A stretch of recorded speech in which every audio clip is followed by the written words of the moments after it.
Yes, here I am all the way from sunny Australia. I hope everything's well up your way. It's a lovely sunny Friday morning here in Australia. We're going to get into the low 30s in the Celsius scale, which is probably the low 90s in Fahrenheit. We're going to have a warm Christmas. So what you've been doing these days with music? You've been playing a lot of guitar? Yeah, well, mainly this year, my wife and I have both been working on an album by a guy called Jack Dalton, who's originally from North Carolina in the States, and he's been living here in Australia for the last 10 years or so, and we've been writing and recording an album, which we've finished recording, and we've just finished having it engineered by a guy called John Hampton at Ardent Studios in Memphis, and that's currently in the final stages of having the artwork done and what have you, and we're hoping to have an international release early in 2010. So I'm personally now at the stage of being busy doing nothing because my work is done and we're just waiting for the artwork and the replication and all of that sort of thing, and then we'll be looking at getting that on the road next year and hopefully getting up your way to do some touring around the middle of the year. You're even endorsed by Mesa Boogie. That's a big company for amps. Yes, I was actually the first Australian artist to have their picture in the artist gallery on the Mesa Boogie website. So I've been with them for a couple of years now, and it's been a good relationship. I love the amps, and I'm very happy to be using them. What type of guitars you play right now that you stick to and you like? Well, I actually play my own signature series. There's a gentleman here in Perth by the name of Perry Ormsby who has a company called Ormsby Guitars, and I met him at the end of 2004. He was my guitar tech for a couple of concerts I did, and we got talking, and he asked me to do some audio samples on some guitars he'd built, and after I'd had a play with the guitars and done some recording with them, I was very, very impressed, and we continued our relationship after the concerts, became quite good friends, and after a bit of chatting, we started talking about what I'd like in a guitar, and he said, well, how about I'll make you a guitar, and he wound up building me three. So I've got two six-string guitars, the GG6 and the GG6FG, and a seven-string, the GG7. So I've got three guitars here with my name on them, and they're wonderful instruments, and they go very well with the boogies. And what type of strings do you play on them guitars?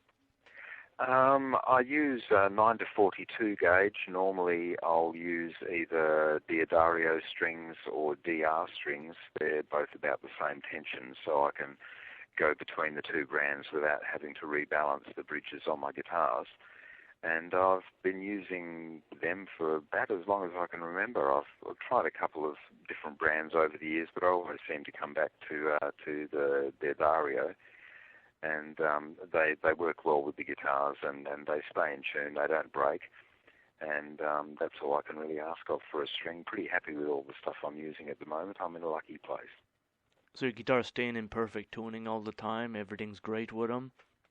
Yeah, one of the guitars in particular, the 7-string, hasn't been touched since it came off the bench. Perry built it, got it perfectly right, and we haven't adjusted a single thing since he first made it for me. So he's a very clever man, and actually just earlier this year he built a bass for a fellow called Kelly Garney, who used to be who was the first bass player I think in Quiet Riot, and the bass was actually a tribute to Randy Rhoads, who Kelly grew up with and played in Quiet Riot with, and he contacted Perry because he wanted to have a bass made that was a tribute to Randy, because Kelly's sort of getting back into music a bit more big time now.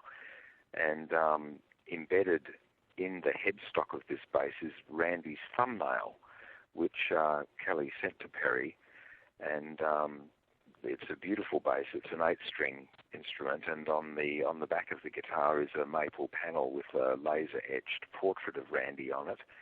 And on the control cavity cover is a quote from Randy from way back in the day when he was young and before he got big. and in the guitar are a couple of little secret compartments that are sealed, and there's some personal things to do with Randy and Kelly in there.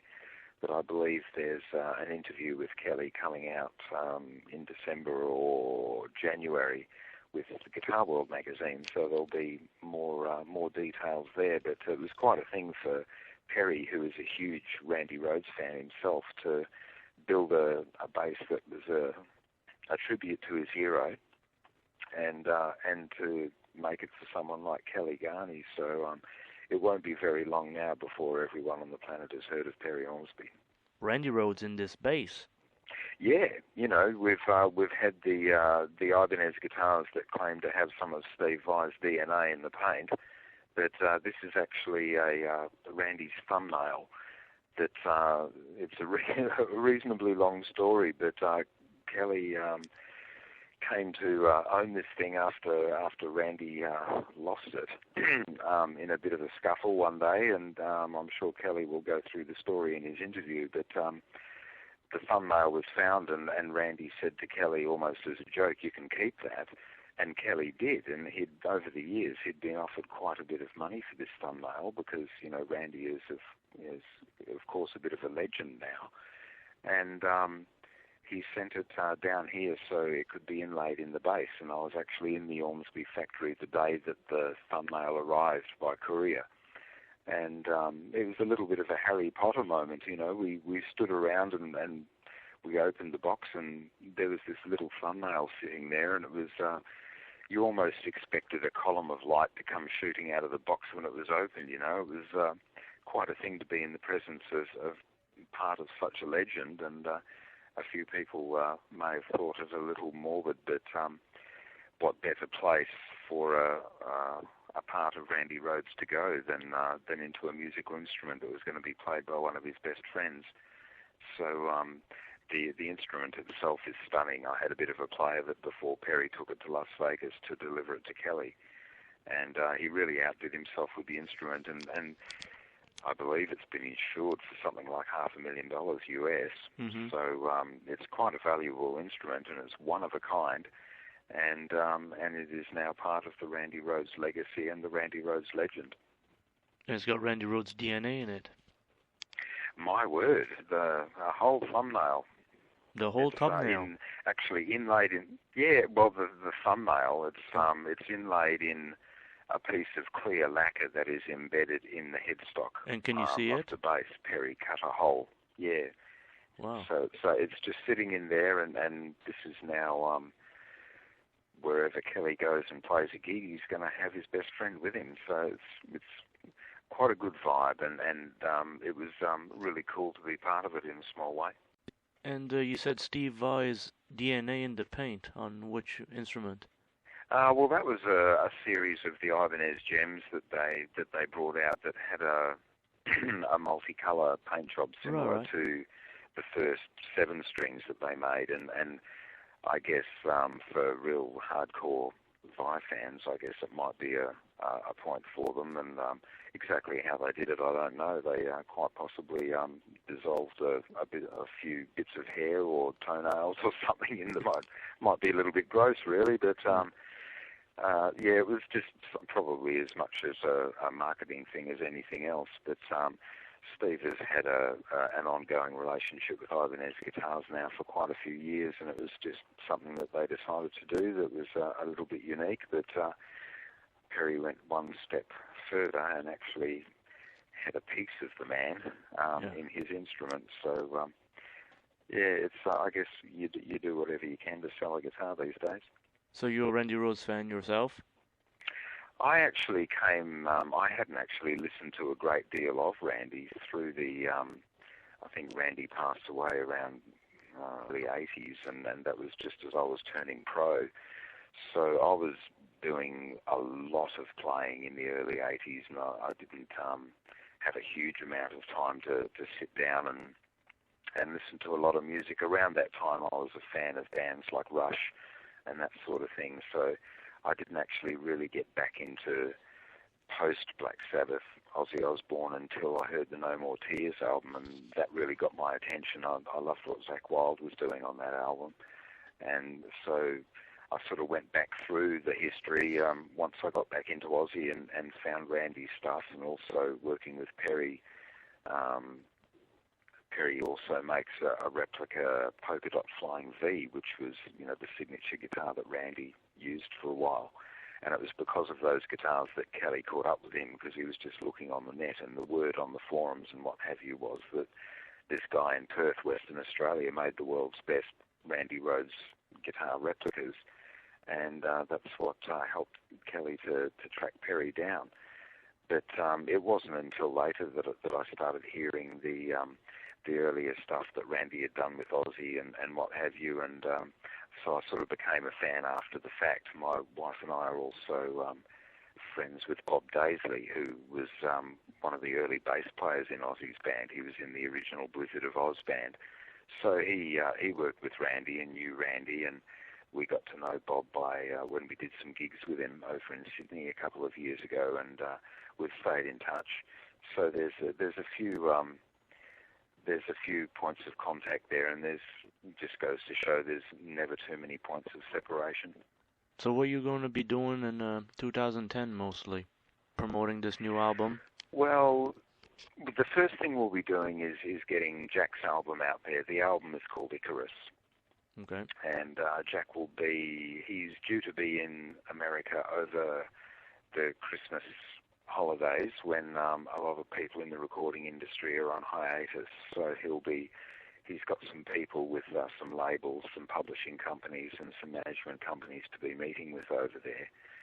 We've had a bit of interest from people, and the three people in America that worked on the project, the engineer John Hampton, the American producer Greg Brown, and our mastering engineer Richard Dodd, between them have won 6 Grammys.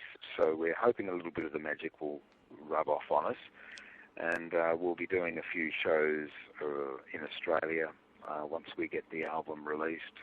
Jack's in South Australia and I'm in Western Australia, so we'll probably do a little bit of touring in those 2 states, and then depending on how we go with how wide we get it released in the States and how well it goes, we're hoping to get up that way around about the middle of the year, maybe just after, and do some shows opening for some reasonable names and get some exposure that way. So while we're keeping our plans open, because you never know what's going to happen, but the general plan is to get the album out, do some gigging in Australia, get the live band tight, and then head up to the States, perhaps Europe or Japan, and do some touring up in the Northern Hemisphere.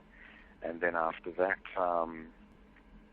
we're hoping to get some material finished off that my wife and I have been writing, and maybe get another CD of our own done. But at the moment, we're just sort of staying prepared and ready to hit the road. So we're in rehearsal mode at the moment, now that we've recorded all the songs and everything's been arranged and recorded and mastered and is just about to be pressed. It's a matter of sitting down and working out how the songs are going to go live, what parts I'm going to play. We'll have another guitar player in the band, so we'll be arranging all the parts and getting into rehearsals to make sure that the show is absolutely sleek and as good as it can be once we're actually out on the road getting it to the people. Do you find that Australia gigs are different than North America shows, or is it basically the same? Well, I haven't played in America yet, but last year, at the beginning of last year, we toured to Vietnam, and we did a concert in Hanoi at My Dinh National Stadium, which was quite a big thing. We had about 15,000 people in the audience, and the show was broadcast live to about 6 million. So it was quite an experience. The Vietnamese are great people. They're a beautiful people, and we very much enjoyed going up there and meeting people and immersing ourselves in a different culture, and playing the show itself was a blast. And so it was difficult to compare to the Australians because, one, the audience, very few of them spoke English, but they were a very attentive audience, and they loved their rock and roll, which was a really cool thing. But I would say it would be a little bit easier to play America, one, because it's an English-speaking audience. If we come up there with Jack as I said, is from North Carolina, so there's a US connection there.